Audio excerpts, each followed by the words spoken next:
خبر شامل کرتے ہیں کراچی سے۔ عبدالقدیر شاہ کی رپورٹ کے مطابق Karachi town municipal corporation Korangi کے تحت فلسطینی بھائیوں کے ساتھ ہونے والے ظلم و بربریت کے خلاف اظہار یکجہتی کے سلسلے میں ٹاؤن چیئرمین کورنگی محمد نعیم شیخ کی قیادت میں ریلی ٹاؤن آفس تا چنیوٹ ہسپتال تک نکالی گئی۔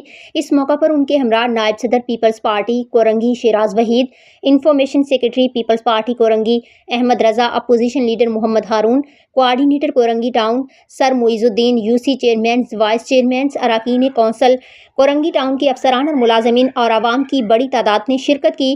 اس موقع پر چیئرمین کورنگی ٹاؤن محمد نعیم شیخ نے خطاب کرتے ہوئے کہا کہ فلسطینی بھائیوں کے ساتھ اظہار یکجہتی اور صہیونی قوتوں کے ظلم و ستم کے خلاف احتجاج کے طور پر ایک عظیم الشان ریلی نکالی گئی ہے۔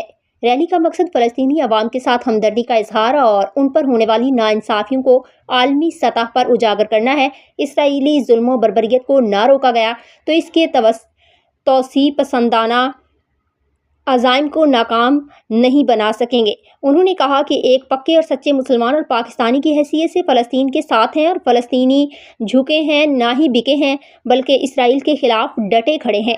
جنگ مسئلے کا حل نہیں ہے، امن کے لیے اقوام بھی حق میں ہے۔